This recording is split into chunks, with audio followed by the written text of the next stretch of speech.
বৃষ্টি পড়ছে, আমরা দাঁড়িয়ে আছি বাসের জন্য।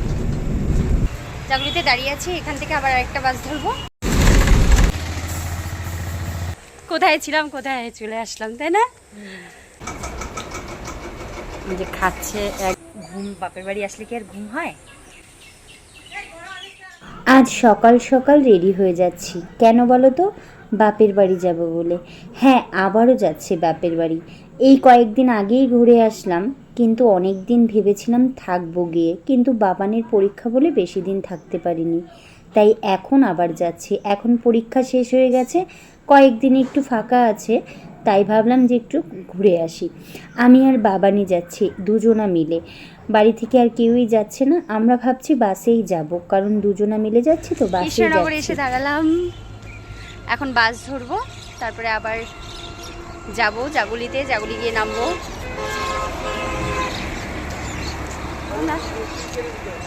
বাবান হাই কর,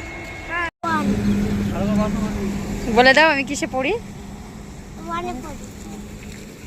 ওয়ানে পড়ো।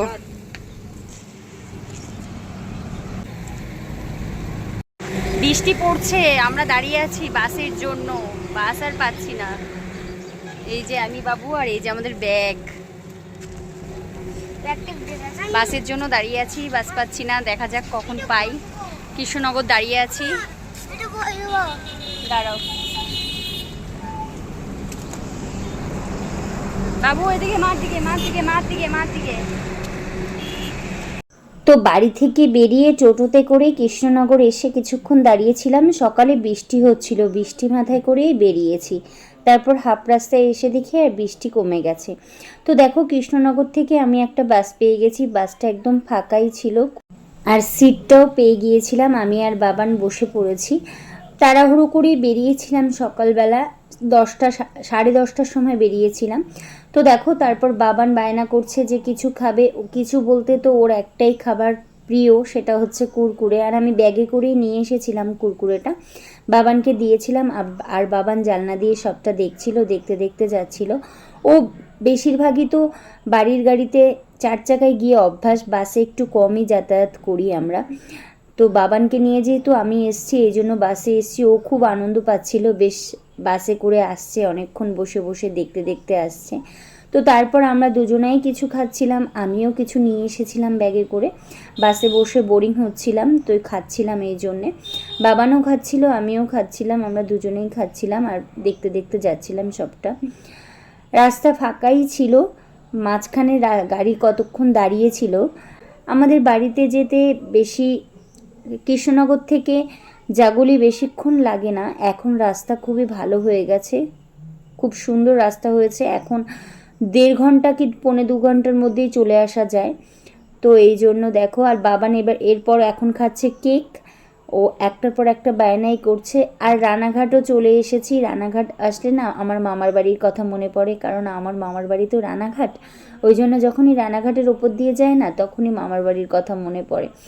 আর সব কিছু মাথা বাড়িয়ে সবটা দেখি, সবটা উপভোগ করি খুব। তো তারপর দেখো, জাগুলিতে চলে এসেছি। জাগুলিতে এসে টোটোতে একটু জাগুলি মোড় পর্যন্ত যেতে হবে টোটোতে, কারণ এখন যেহেতু ব্রিজ হয়েছে এই জন্য।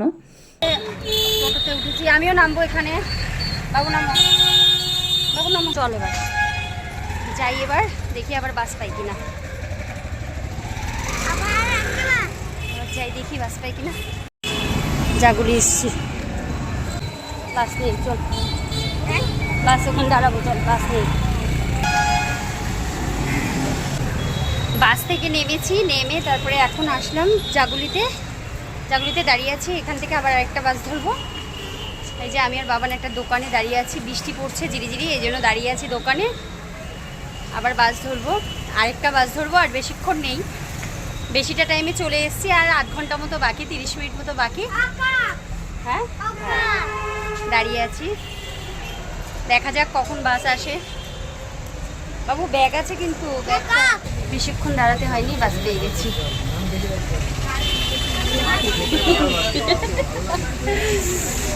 তো জাগুলি থেকে বাস পেয়ে গেলাম। এই বাস 22 নম্বর বাস, কাঁচরাপাড়া থেকে নগরুকড়া পর্যন্ত যায়। যেহেতু আমি নগরুকড়া একদম লাস্ট স্টপেজ, সেখানে নামবো, এই জন্য একদম প্রথমে বাসের সামনেই বসেছি। বাবানও খুব আনন্দ করে বসেছে। তারপর দেখো আমাদের দোকানের সামনে, পাড়ার গলির সামনে একদম নেমে গেছি। বাবান নেমেই দৌড়চ্ছে মামার দোকানে যাবে বলে, সামনেই মামা দাঁড়িয়ে আছে দোকানের সামনে, ও মামার সাথে যাবে তাই। চলে এসছি, বাবানের মামার সাথে আসছে, আর আমি রাস্তা দিয়ে এইমাত্র নামলাম গাড়ি থেকে। মা আর আমি এখন বাড়ি যাচ্ছি। কোথায় ছিলাম, কোথায় চলে আসলাম, তাই না? হ্যাঁ, কোথায় ছিলাম আর কোথায় চলে এলাম। তা চলো এবার বাড়ি যাই আস্তে আস্তে। চলো বাড়ি গিয়ে আবার দেখা হচ্ছে, চলো। সত্যি তাই, সকাল 10টার সময় কোথায় ছিলাম আর এখন দুপুর 2টোর আগে 1:30 বাজে চলে এসেছি। খুবই তাড়াতাড়ি এসেছি। আসার পর ফ্রেশ হয়ে বাবানও আসলো মামার সাথে, আমরা খেতে বসে পড়লাম। বাবানের দিদুন বাবার জন্য চিকেন রান্না করেছে, ফেভারিট ওর চিকেন, আর ভাজা করেছে, একটা ডাল করেছে, আর লাউ দিয়ে চিংড়ি মাছ দিয়ে করেছিল। মা বসেছে আমাদের খেতে দিতে, আমরা যেহেতু এসেছি বলছে যে গল্প গুজব সব পরে হবে, আগে বাবানকে খাইয়ে তুই খেয়ে নে। বৌদিও বসে আছে, এতক্ষণ অপেক্ষা করছিল আমার জন্য।